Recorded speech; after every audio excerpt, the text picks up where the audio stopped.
Why is the sky blue?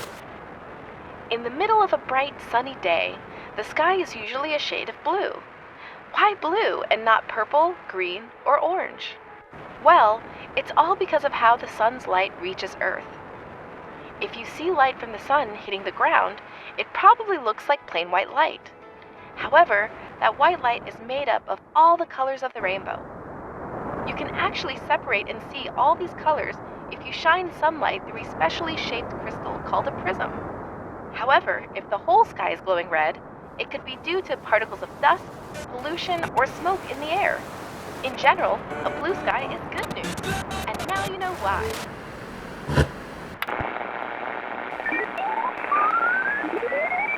Blue Wolf and Friends presents Camp Here and There. Episode 44, Under a Static Sky.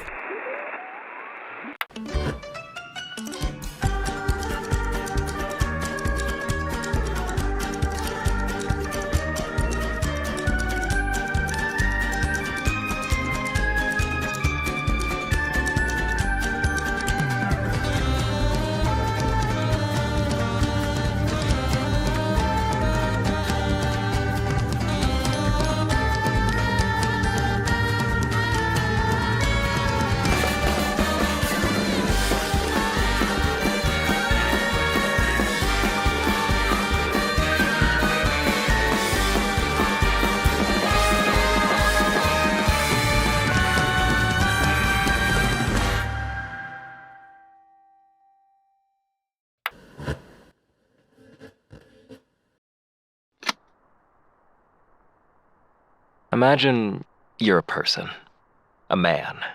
You're average. You have your sins just like everyone else. You wake up in the morning with heavy limbs and a dizzying fatigue. But you drink your coffee and eat the eggs lovingly ordered into a smile on your breakfast plate. Your daughter, she's dealing with allergies this year. Pollen must be bad. You wipe the snot from her plucky face with a soft tissue. She's joy abundant. And you're just happy to see her smile at you before blowing her nose. Your son is entering the 6th grade now.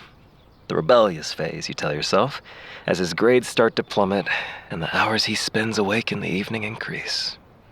He's predictably not awake for breakfast. You make a note to have a chat with him later. Man to man. You both have a responsibility to the household after all. With all your pride, your broad shoulders, your stubbled chin, you're okay with the life you live. You go to work to feed your family with a white-collared shirt and iron-pressed pants that your wife prepared for you the night before. It's nothing exciting. The chair hurts your back, the screen hurts your eyes, the briefcase full of papers always feels cluttered and disorganized. You keep meaning to buy paper clips, but the moment always passes you by. Tomorrow, for sure. You're tired, yes. But it's worth the way your daughter smiles. It's worth your wife's home-cooked steak and potatoes. It's worth your son's baseball games, cheering him on a moderate amount. You don't want to be too loud, but you like to show him you love him, even as he fumbles most of his catches. He'll never be great, you tell yourself. But that doesn't mean he isn't your son. You dream day and night of being a doctor, of healing the sick and wounded. You dream of curing your daughter's allergies. They get worse by the day, sticky and miserable. Poor thing can barely breathe, but every morning you diligently wipe her nose as if it will help. You dream of healing your wife's ache, of waving your hand and seeing her stand without a wince. And every night, you diligently massage her shoulders until you tire. You wish your company offered better insurance. Your wife encourages you to go to school. Become a doctor, she says. But you can't. Maybe you had that courage once, but she's at home. And without your work to provide, you both couldn't support your kids. There are more important things anyways. Such as the fact that she leaned over in your shared bed that night and told you she hated the distance. You're always there for her, though. You don't know what she's talking about. Everything you do You do for her ultimately. Everything is about her. They're her kids as much as they are yours. It's her who you praise for her excellent use of barbecue sauce. It's her grainy photo you look at in the car on your way to your work. You love to go to the pub with your coworkers, men in all walks of life, clinking their tankards together. You watch your younger coworker try to talk to an even younger college student, making plans to ride home together in an hour. It moderately concerns you as you sip stale beer with too much ice. It doesn't seem healthy to you. You're happy, you think, that your wife is waiting for you at home, just as she always is. The sky is gray that morning as your daughter smiles at you with a gap in her teeth. Her baby teeth are falling out, and she looks cute as a button. Your wife has her hair in pigtails this morning, and they frame her round cheeks sweetly. Your son is up this time. He's poking dully at the egg face your wife set in front of him. You wonder if he finds her breakfast art as odd as you do. But never mind. You love your wife as she is.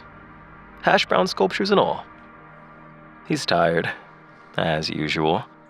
Dark bags line his inset eyes under a tousle of choppy hair. You had given him a stern talking to the previous day, discussing what he owes to the world as a man. They're always like this at this age.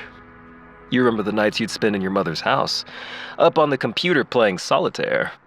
You would message your future wife every evening on an outdated email interface, learning new things about yourself and your body, racked with hormones and guilt. You feel too sheepish to confront your son more head-on, but he glares at you from across the table, obviously blaming you for having to drag himself out of bed. Your daughter sneezes, and you hand her a napkin. Your wife complains about the humidity on her joints, and you grunt in reply. Off you are then, to work once again. By noon, it's drizzling. Raindrops trail down the window by your cubicle, streaking the glass. Good for the trees, your wife would say. You can hear her mumble as if she were there. Your coworker strikes conversation by discussing the weather. It's a mindless draw, and you largely ignore the noise. By 5 p.m., there's a flood warning. You need to get home to your family. Lightning crashes through the sky like a shattering window, and your leather shoes slosh through the current as you struggle to your car. You just need to get home safe. It rains all through the night. By morning, there's water crawling in from under the space in your front door. You and your wife bunch towels against the gap. She mutters miserably about the decorative rugs. You laugh. Dry, brittle, inappropriate. You watch the water soak the stitching, and the dread sets in. Not a scream, but a worry. A whisper in the corners of your psyche, gnawing at your jaw as you flip through yesterday's paper. Perhaps you simply missed a memo. By midday, not that you can tell from the sky's endless churn, the water has climbed to your windowsills. Above is neither day nor night, but a bruised blur of gray. There is no sun, no horizon, no break in the clouds. Wind rattles the house, the light bulbs flicker, the air is heavy still. Your daughter holds your hip and asks you if she's gonna die. You tell her no, this is just a storm, just a little rain, you assure. It'll pass. You try the news, but the anchors are gone. It's all static now. The sound of the swelling seas trapped in a metal box. A voice tries to cut through, then decays into a tinny alarm. The image warps and collapses.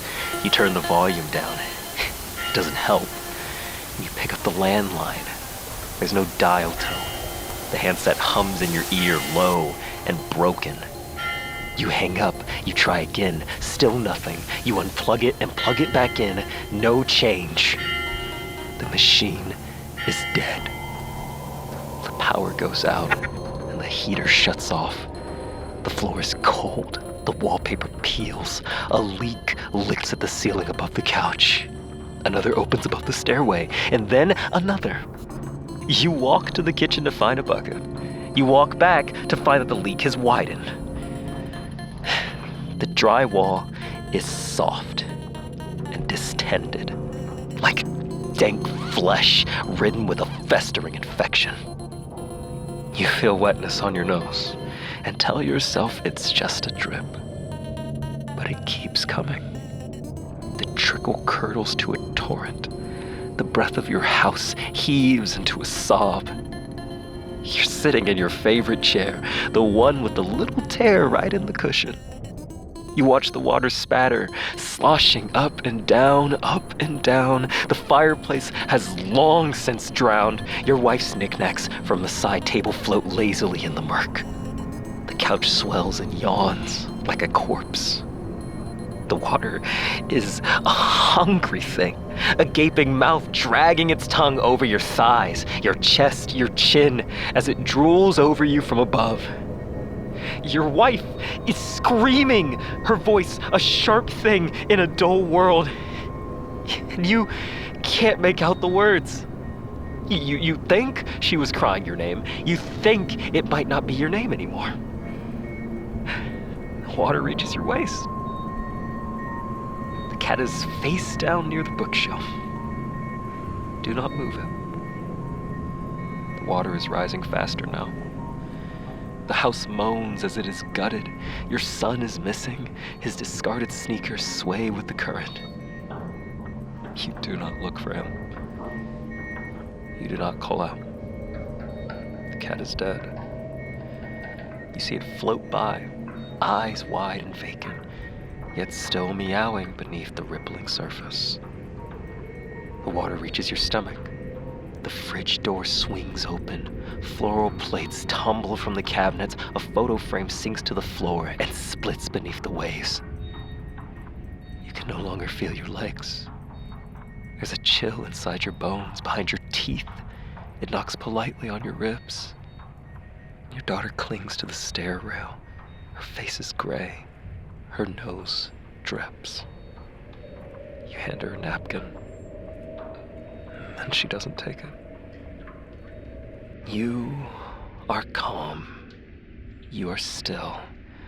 You are staring at the windows, watching as the world outside dissolves behind the murk and wet. The front window is almost fully submerged. There is only a narrow line of dry glass at the top. Your teeth ache. A crack forms at the base of the glass, white and hair thin. It blooms across the window pane. The shape is beautiful. You are watching. The window shatters. The glass bursts inward with the shriek of a dying animal. The flood punches through the house, and water slams into your chest like a jealous lover. You thrash, you choke, you claw at nothing through the thick. The weight of your wife drags you down, her fingers clenched at your waist until her nails reach beneath your bones. You sink down. Water swallows your head and sucks at your limbs with a violent gulp.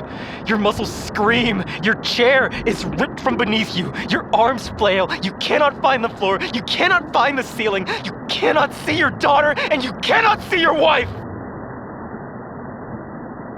Guilt. The sound becomes an absence. Your lungs become teeth. You're not in the water. You're beneath it. No hand will reach for you. No arc will wait. Guilt. You scream and no one hears you. Not the heavens, not the house, not the family you built piece by piece with your raw hands and the soft hush of your breath in her hair. You had built them a raft. You thought it would help. You thought it was enough. It wasn't. Guilt. This is what it means to be forgotten, to be ordinary, to be left behind. Guilt. Your last thought is her intimate touch as she rips beneath your skin. Or maybe the sound of your daughter coughing behind the door. Or maybe it's the briefcase at work, still full of unsigned papers soaked in ink, never filed. Maybe it's the eggs you didn't eat, the cheers you didn't cry, the paper clips you never bought, the life you meant to live. Guilt. Your chest caves in like a collapsing cathedral. You see stars instead of ceiling. Guilt. Then it is black.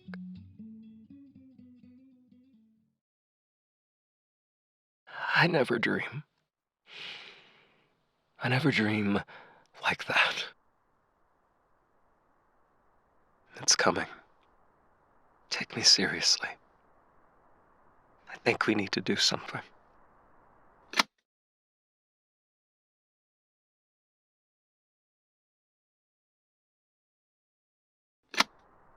Good morning, campers! It's 8:56 a.m. and the sky is... well, I can't really tell you. It's an ever-shifting expanse of technicolor explosion. Would that simply be rainbow? Too trite. Technicolorific? Hue-shiftiless? Lumitastic? I'll have to come back on the appropriate word. Stand by, everyone. I'll think on it. Did any of you sleepy critters hear Rowan this morning? At 4 a.m., he broke into the room in a tizzy to give some spiel about a bad dream. Woke me up from halfway across the camp, and I got him to bed quickly with some sedatives and a bedside hand. But I sure hope you all stayed asleep. No need for his semi-lucid ramblings about floodwaters and God's hatred rattling around in your soft little skulls. I've since had a talk with him because he knows he's not allowed to do that on my loudspeaker. But the sky sure is weird today, isn't it, lovelies? Spinning and swirling through color like the hair of a 13-year-old who listens to bands with names like Bleeding Violets or Lint Trap and tells people they, quote, relate to dead moths. Yes, appears the everlasting breath of space above us has malfunctioned into static concoctions of every color known to man, and even some that aren't. I can see them, of course, but I'll never tell. Funny though, as static is a very different sort of magic to the sky. Now, why would our sky be so harsh to the point of resembling a computer room setup? It hurts to look at. I would dissuade you children from staring at it for too long. Even from just outside my window, I'm starting to get dizzy. This must be how Rowan feels. Well, never mind. I do suggest we spend today indoors if we can. It's no bloodstorm, knife rain, or pachydermal creep show, but I do worry for your retinas. Wouldn't want any eyeball sludge dripping out of your head, 'cause, insurance rarely covers photoreceptor desolation. Dang corporate Ohio. So today's activity will then be shifted to a coloring competition. Your job, campers, is to use whatever common coloring tool may inspire you most, be that magic marker, crayon, wax, mouse, whiskers, fur of the beast beneath, cheese, or various fingernail paints, to illustrate an exact forgery of Picasso's Blue Period. And the winner gets 40% of however much we can swindle out of some sucker down at the auction hall. Come on, kids, it's not too bad. Don't you know that all art is in some way mere thievery? Today's breakfast is... well, Matthew has prepared us with lovely, artistically inspired paintbrush pie. Seems word got around, and as an artist himself, he wants to get everyone into the spirit. Wahoo! And... vegans get chalk. That's all for now, kids. See you at lunch! Joyous breakfast, camp youth!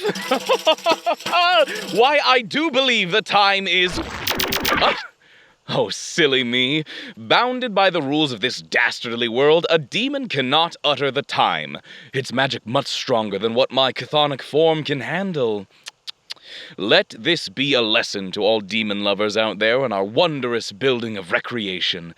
Us demons, we're tissue paper, nothing but terrible threads across the woven cosmic tapestry. Why, so terribly frail that the mere mention of the current time of day can render our spirits asunder. Oh, the heavenly absurdity! Never mind the matter. Hey, children, have you ever tried trail mix? Hold on, let me tell you all about it from an article I read today.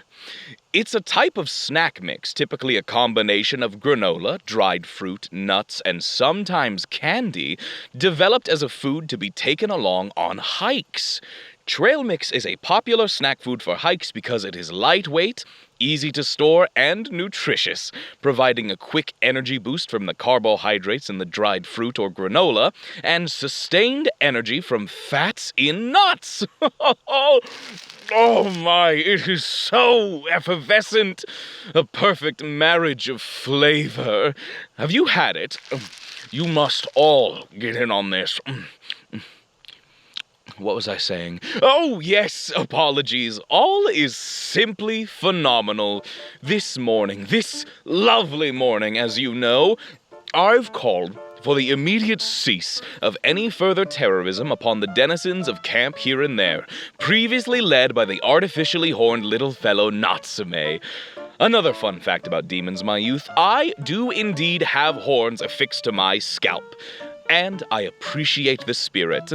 I may just obtain a headband for myself sometime. The little plastic nubs are quite charming, are they not? Fun custom, truly. But I suspect this is not the end of our jovial escapades with Camp Here and There. While I am an honest man, and I do find the announcer quaint in companionship, of whom I have a history, I am not in control of your actions. Only you are in control, dear children. Such is the most important lesson of emotional maturity. Signed yours, Up and Adam, M.A., Ph.D., DTF. And I realize that you ask me here to assist in camp ventures, but I am simply your scheduled communicator. I implore you to make ethically lucid decisions. Now, for an oral coverage of the day's coming events and status of camp overwear. The structure we constructed of timber, stone, and marble to act as our room for our recreation and meals, it is holding up swimmingly. Yay! The deer with no face has brought sweet Marianne, cute as a button, to act as nurse's assistant and administration. Jane Doe wants me to relay this message to you all. Her limbs are supposed to bend that way. As for our newly arrived counselor, Miss Mavis Marlock, well, youth, I have no idea where she came from. Truly. One day she simply appeared in the makeshift staff lounge holding a clipboard she stole from a bird and saddled with the newfound responsibility of childcare.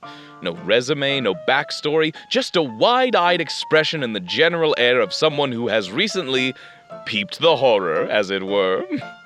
She keeps scribbling into a textbook titled Introduction to Transplanar Metavortices and Unstable Realities, 3rd edition, and pausing every few moments to glance suspiciously from side to side, like she's waiting for someone to say the magic word that will return her to her real timeline. Marvelous absurdity, Mavis. I've asked her what she's writing, and she told me, quote, cross-reference incidences for long-term behavioral trend analysis, which I believe is code for a list of people to watch, possibly including me. Do not be alarmed. She's delightful. Little high-strung, certainly, but she only twitches when startled and has only screamed into her hands twice today. A promising start for a burgeoning career in daycare. Please welcome her with open arms and do insist on it. She's still not used to hugs that go both directions. And I am meant to say activities, yes? Do you all know what activities you wish to perform today? Preferably ones which do not involve Camp Here and There staff. I hear you wish to hunt deer for lunch, yes? I believe, if I am not mistaken, that Jane has rendered this venture impossible. There are no more deer left, children. Might I suggest something a little more plentiful? Porcupine, perhaps? Or hedgehog? Oh, I can vividly imagine the stringy, defiant meat of hedgehog between my teeth. Ah, how texturally unsettling. just the way I like it. And you can use the needles to pick your, what do humans call them? Teeth after. Hey, I have an idea. Why don't we, for today's activity of the people, fashion obsidian spears much like your ancestors of old? Did you know I was there when the first spear was whittled? And coincidentally, I was there when the first human spleen was skewered. It was a Tuesday. Always a Tuesday. Ah, memories. Oh, a final note for my announcements, as they are called. The sky appears to be falling. Let us sing! Let us sing!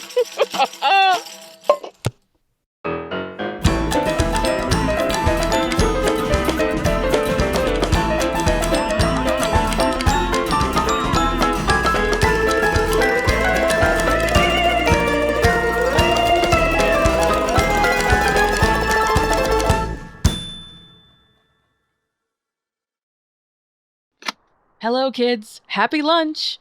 The time is 12:09, and I think we all know what I am about to say. The sky is blue. An impossible feat. Even I have never seen this in my life. It hurts.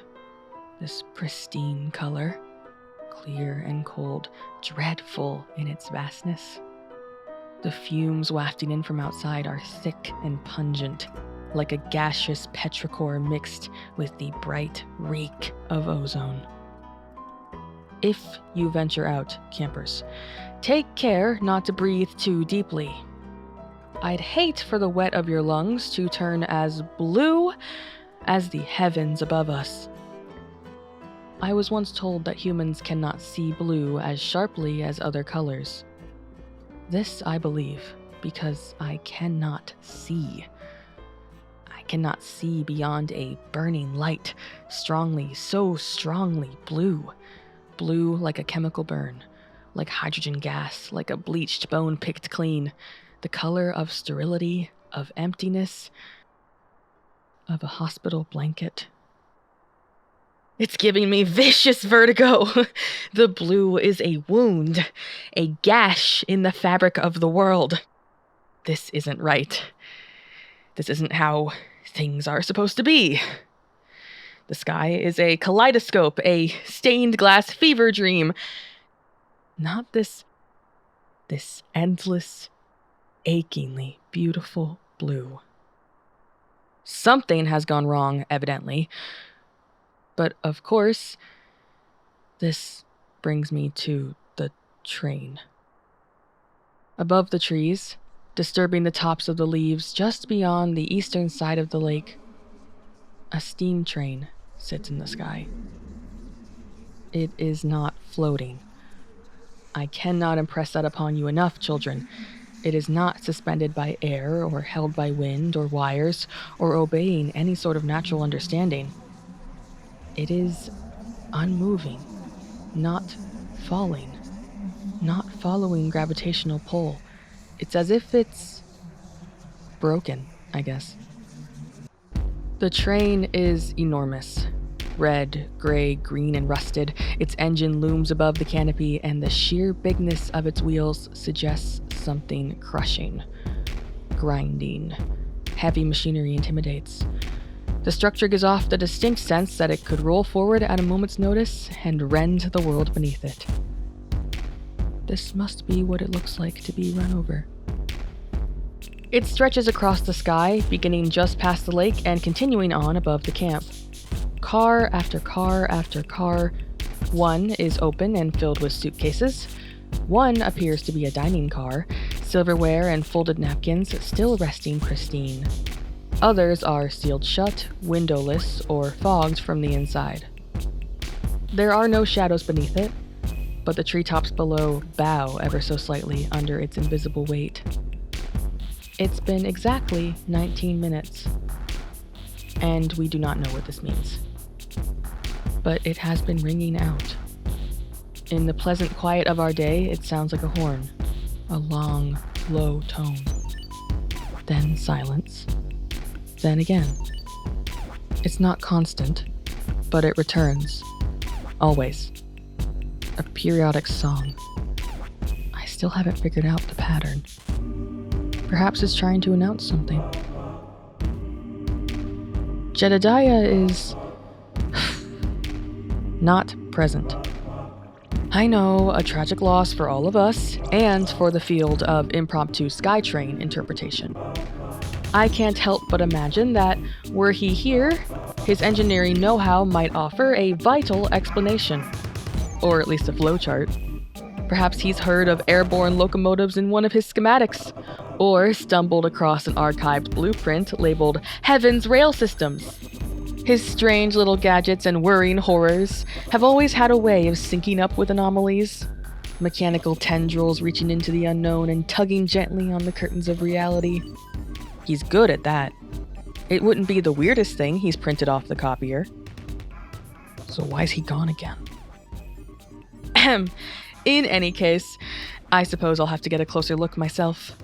There's not much to lose, is there? A little train time never hurt anybody. Probably. Not in a lasting way. And now, an important update on our most decorated criminal.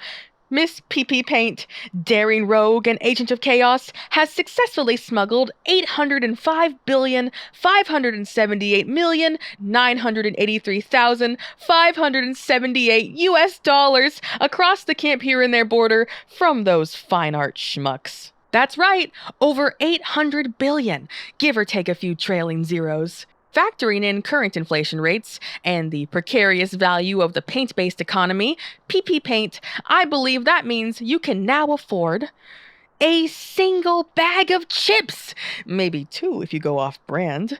Congratulations! A true visionary. As for this afternoon's activities, Joshua will be leading something called the Wolf Hour. I must say, this name lacks imagination. Come now, Joshua, we've talked about this. Doesn't evil red eye murder awesome wolf pack sound so much more thrilling? You stupid, dumb animal. Try harder next time. At the same time, Counselor Rowan will be continuing what he has titled Shovel Club. Now, for our midday meal, today's lunch is smoke. Oh, Matthew, once again you stand boldly at the edge of culinary hubris. One cannot serve smoke. Smoke is the bonfire's sacred breath. It is to be respected, inhaled with reverence, not garnished on a plate beside your sad little carrot stick. Good luck, you charlatan. And with that, my little bluebirds, I take my leave. The sky train calls, and I, like any responsible adult faced with a levitating anomaly, must answer lettuce, get a closer look, and add some tomato too. See you all at dinner, unless I perish.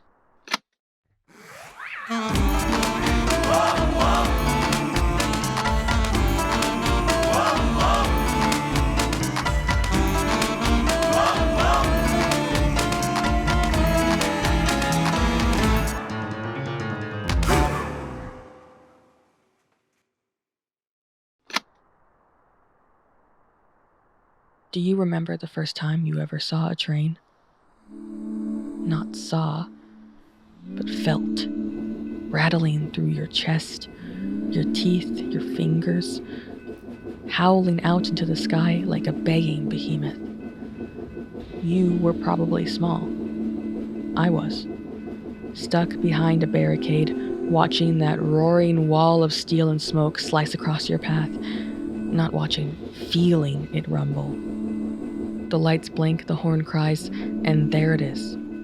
Unstoppable.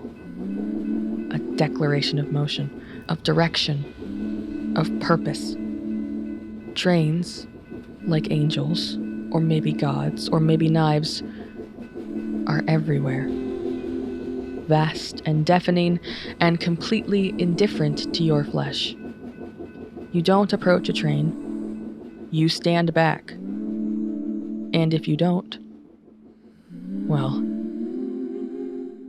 I used to visit the tracks a few miles down the road from my home. High school, maybe? It's a blur. The ground there was always dry and brittle. There were little beetles in the grass, and you could always hear the power lines humming. I'd kneel beside the dusty rails and press my hands to the steel, waiting for the tremble. I liked it. Those tracks were comfortable, galvanized arms deep in the ground, offering a hug much more loving than my mother ever could.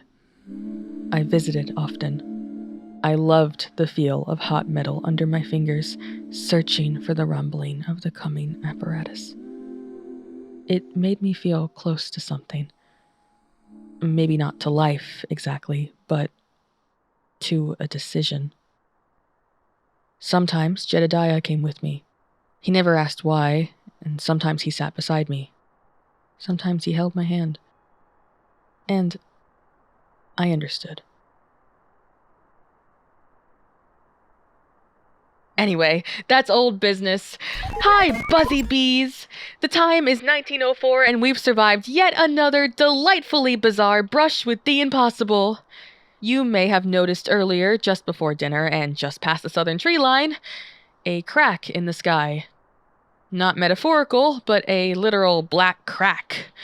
No clouds, no glow, no curvature, just a perfect ruler-straight fracture in the blue, spindling outward with impossible geometry, divinely perpendicular. And tucked neatly in the center of that fault line, the train. The very same one.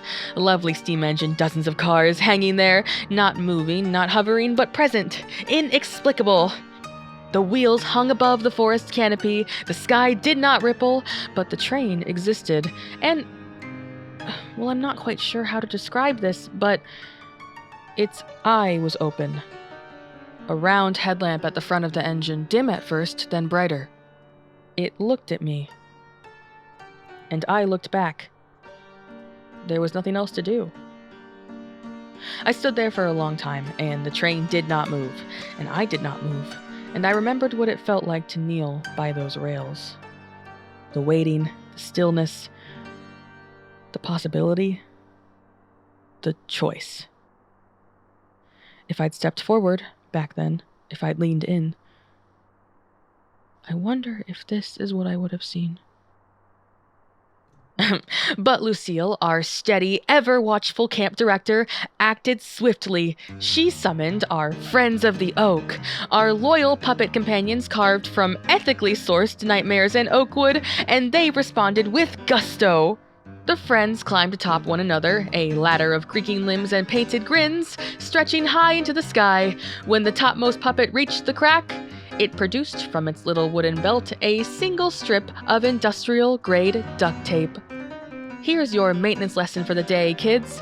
Duct tape is a Class B containment material under most non-magical stabilization policies. Again, it is not magical, but it sure is respected, particularly by structures that have no business standing.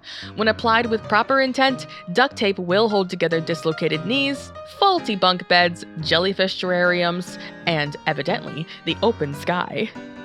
You are, however, not permitted to use it on Counselor Juniper. Again. And with a dignified precision, they patched up the sky. Just like that, the train vanished, and it was the most curious thing. Not gradually or picturesque. One moment it was there, and the next, gone. Like someone had flicked off a light, or like it had never been. But I remember it, and I know it saw me. Anyway, the sky is black once more.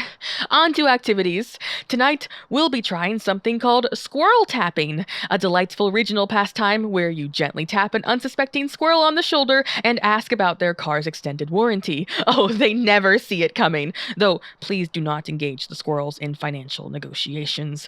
They do not understand compound interest. Dinner is squirrel salami, which, as always, is not made from squirrels. Vegans, you'll be treated to chipmunk salami. Again, not chipmunks. Honestly, not much salami either. That's all for now. Good night, my sleepy sheepies.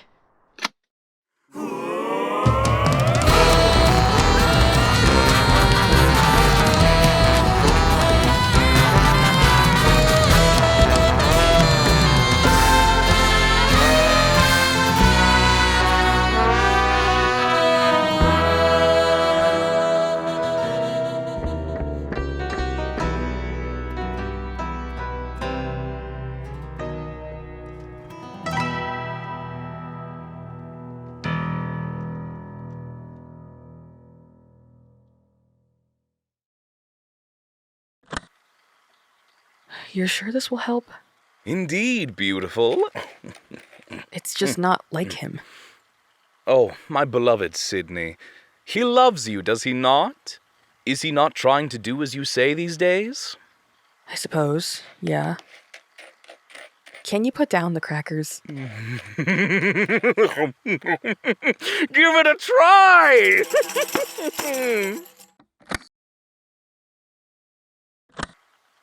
Hi, I don't really know how to do this. I already hate it. Sydney says I should start talking to, quote, ghost recorder. Says it might be good for me, that I need to practice processing my thoughts again. I told him I could journal. That used to work, I think. Before I guess I lost the habit. But he is really insistent on doing it this way. Adam's way, I guess. Lord. So, here I am, talking into a shoddy plastic box. Talking to a ghost, allegedly. He says it helps us grow stronger or whatever. I guess that's what this is. Growth. I don't know, maybe he just wants to make sure I'm not lost in my head again. He says I should vent, but I don't need to vent. I'm fine. I'll be fine. There's no point in talking about it if it just makes things worse. Saying it out loud doesn't, make it less true. It just echoes. Like the horn of a train cutting through a field. So I'm supposed to pretend I'm talking to a ghost? That this thing is haunted? I've never questioned Sydney's episodes. If talking to a haunted recorder gives him peace, then I'm not going to take that from him. But I am not pretending there's a ghost in here. That's his thing, not mine. Well, maybe there is one, actually. Oh God, this unholy epidemic. Well, what's on my mind today, huh?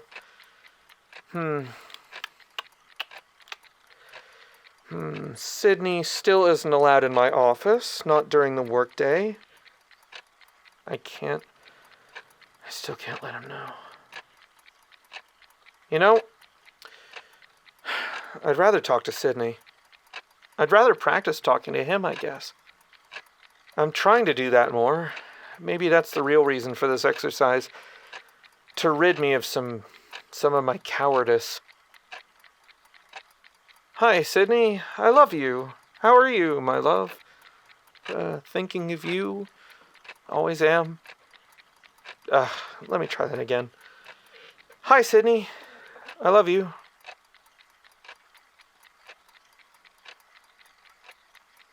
Hi, Sydney. I love you. How about that train thing today, huh? Big sky train. Cracked sky. I don't want to think about it. I'm sorry I went to hide. I'm only practicing this exercise for you because I feel bad after doing that. But it reminded me of when we were 15 and we'd bum around that old rail field, sometimes sneaking a bottle of beer. It never tasted very good, though. Kind of pissy. I don't think I like beer. Do you remember that? You always used to disappear to the tracks. You loved them. And they were a nice reprieve when you couldn't handle the way your mom was talking. I don't think I could handle her either, honestly. I don't blame you. It was a scorcher of a summer day. The kind where the cicadas scream. One of those days where the air feels viscous. The cleaving heat mirage made the trees look like they were melting, or perhaps submerged under a pool of water. You were standing there when I found you, waiting for me to say something, like always. But what was I supposed to say? You stood with your back to me.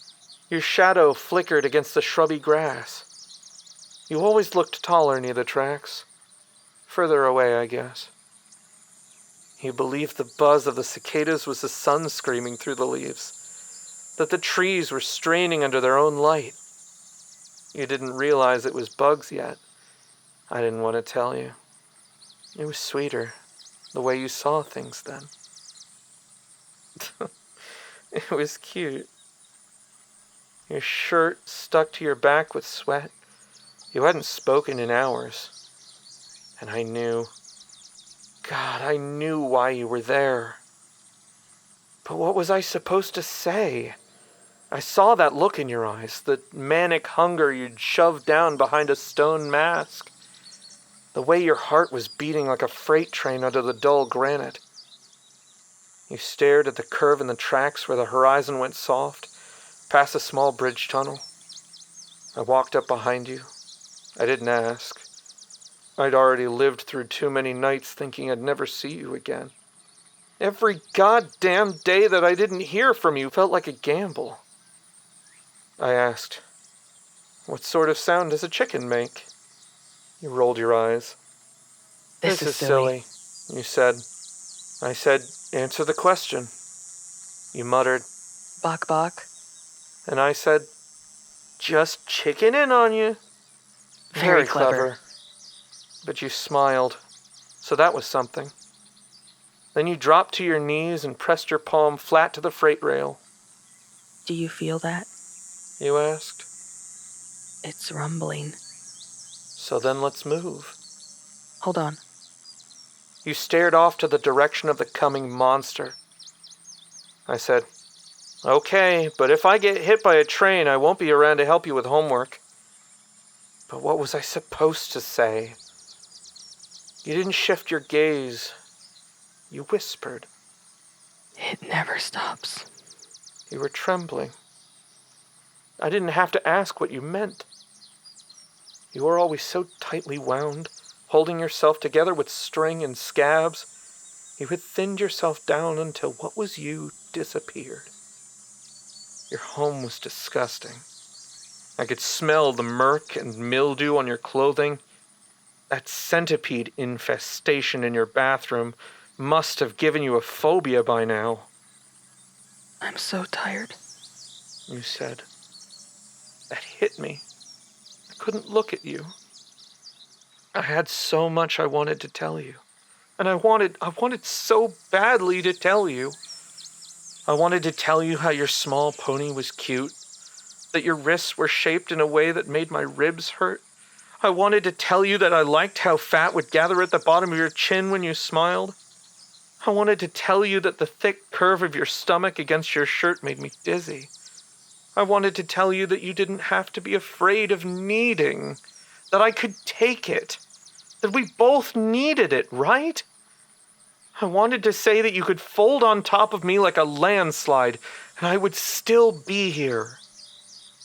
I wanted to tell you that life can move on, that the brightness of the blue sky above us doesn't have to hurt so much. But what was I supposed to say? You were starving for love and so terrified to be fed, you couldn't tell a kick from a kiss, so I didn't know how to say it. Instead, I grabbed your hand and held it tight. You stared at me, a stare I had to avoid. I pulled you off the rails. You let me pull you off the rails. And I don't know what I'm supposed to be saying now. But, about a year later, thereabouts, after a good few more scares like that, you showed up on my doorstep with all your stuff. I guess then I was just relieved I could keep an eye on you. I liked that I could be around you more. I sure wasn't immune to being a teenager. You know, your hair was cute when it was short, but I like it a lot now that it's so long. I know it's just no one's been around to cut it, but it's really pretty. You're always really pretty. And I'll watch out for you now. I'm real glad we're together again. I don't have to be looking at this stupid picture of you on my desk to relieve myself, and weeping from the guilt. Yeah, that was pretty pathetic. You deserve to make fun of me for that. I don't think you'll ever let me live it down. I'm glad I don't have to be so ashamed. I'm glad that you're mine. Okay, you'll never hear this. I'd sooner die. But I hope this is what you wanted. Maybe I did need to say it.